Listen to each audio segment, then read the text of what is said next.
चलो भाई देखो अब मैं क्या करता हूँ। आज ही एक चिट्ठी लिखी है मल्लिकार्जुन खड़गे जो कांग्रेस के सबसे बड़े नेता हैं, और उस चिट्ठी में उन्होंने कहा है कि ये हमारे ऊपर राष्ट्रगान इस तरह से क्यों लगाया जा रहा है। राष्ट्रगान बीजेपी ने कभी नहीं गाया, और साथ में वो ऐसी जगह आकर रुकते हैं, कहते हैं हम पूछ रहे हैं कि बीजेपी और आरएसएस तो नहीं गाते, वो गाते हैं नमस्ते सदा वत्सले, लेकिन वत्सले पर रुक गए। उसके बाद का शब्द जो मातृभूमि है वो लिखना उन्हें शायद गवारा नहीं था।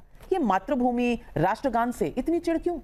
अरे फंडामेंटल राइट्स के जो आर्टिकल 25, 26 है फ्रीडम टू रिलीजन, उसको जस्टिफाई नहीं करता। यानी कि राष्ट्रगान में भी किंतु परंतु, और शहजाद पूनावाला किंतु परंतु तो जो है सो है, लेकिन नेहरू जी ने तो कटवा दिया था, और उसमें जो स्टैंजाज नहीं लिखे थे वो थे बाहुबल धारिणी नमामि तरिणीम, क्योंकि इसमें लिखा था कि आप ही साहस के प्रतीक हैं, बहुते तुम ही मां शक्ति, तुम ही दुर्गा, दश प्रहारण धारिणी, कमला कमला कमला कमला दल विहारिणी, वाणी विद्या दायिनी नमामि तुम। ये सब हटा दिया था क्योंकि ये दुर्गा के रेफरेंस थे, और दुर्गा का रेफरेंस कांग्रेस को परहेज लगा।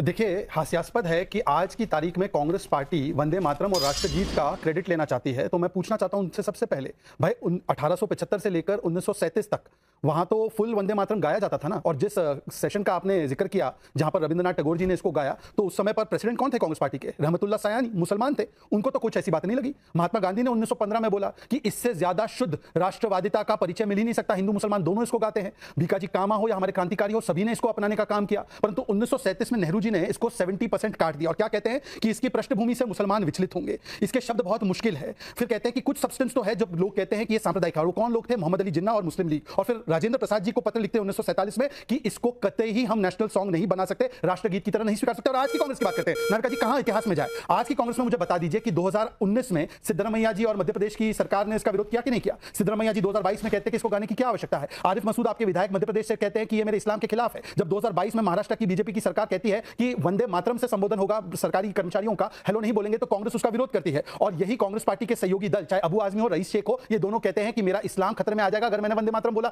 अन्यथा छोड़ दीजिए बाकी सारी चीजों को। समाजवादी पार्टी के नेता से बुलवा दीजिए कि हां, वंदे मातरम कहने में कोई इस्लाम खतरे में नहीं आता, और बाकी तो छोड़ दीजिए। नाविका जी, मैं तो टाइम्स नाउ कितना कंज्यूम करता हूं आपको पता ही है, हर शो में बोलता हूं। 2018 में टाइम्स नाउ ने एक बहुत बड़ी स्टोरी की थी, आपको शायद याद होगा।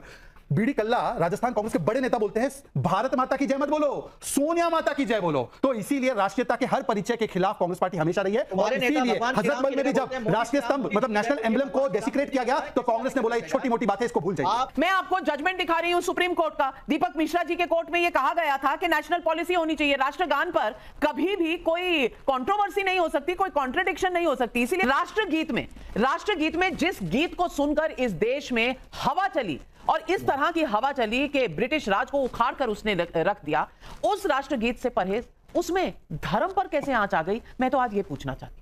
कोर्ट के 3 जजमेंट मैंने आपको क्लियर वाइज बताए जो किसी भी तरीके की अनिवार्यता को रोकता है। सम्मान सभी लोग देते हैं, पूरा भारत देता है, हम देते हैं, आप सम्मान देते हैं। आपकी तो धर्म पे आंच आ रही है, सम्मान कहां से आ गया?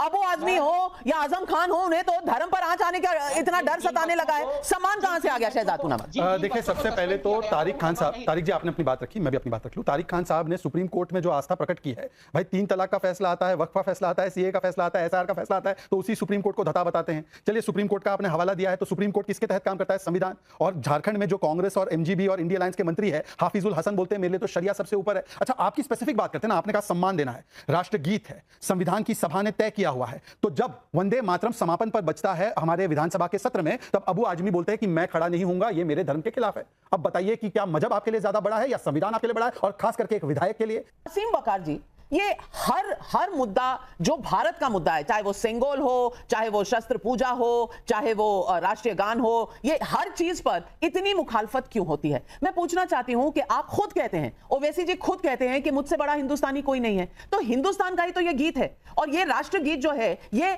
हमारी पूरी पृष्ठभूमि इसकी आपने अगर हमारे इंडिपेंडेंस स्ट्रगल में देखी हो तो इसने जागरूक किया लोगों को। इसको गाने में 150 साल बाद इतना परहेज, इतनी आर्ग्यूमेंट, इतना कॉन्फ्रंटेशन क्यों? देखिए, सबसे पहली बात तो जैसे मैं अपने आप को कहता हूं कि मैं सुपर भारतीय हूं, मैं ये मानता हूं कि मुझसे बड़ा देशभक्ति कोई नहीं है भारत को मानने वाला। तो इसका मतलब ये होगा कि अगर मैं भारत का नागरिक हूं, मैं भारत से प्रेम करता हूं, तो क्या आप मुझे गौमूत्र पिला दीजिएगा? बताइए मुझे, आप पीजिए, सईद असीम वकार साहब, सईद असीम वकार, ये ऑब्जेक्शनेबल स्टेटमेंट है। कैसी? गौमूत्र और राष्ट्रगीत का फर्क नहीं पता आपको? आप किस तरह की बात कर रहे हैं? गौमूत्र पिला देंगे और राष्ट्रगीत जो हमारे स्वतंत्रता सेनानियों ने सुनकर इस देश की स्वतंत्रता जीती है, उसका आप कंपैरिजन गौमूत्र से कर रहे हैं असीम वकार साहब। मैं कह नहीं सकती कि ये आपका आई डोंट नो, आपको नॉलेज नहीं है या आप जान के प्रोवोक कर रहे हैं, प्रोवोकेटिव स्टेटमेंट उकसाने की बात कर रहे हैं। मैं समझ नहीं पा रही हूं, इरादा क्या है आपका? अरे बात तो सुनिए। नहीं, इस तरह की बात सुनने में मुझे परहेज है। आप तो ऐसे नाराज हो रही हैं जैसे मैंने, तो आप परहेज कीजिए। मैं कब कह रहा हूं परहेज ना कीजिए आप? मैंने गौमूत्र का नाम लिया है, जिसको आप लोग छिड़कते हैं, पीते हैं, नहाते हैं। मैंने गंदी चीज का नाम तो आपके धर्म के हिसाब से आप लोग मतलब कौन? आप लोग मतलब कौन? आपके हिसाब से गौमूत्र, आप लोग मतलब कौन?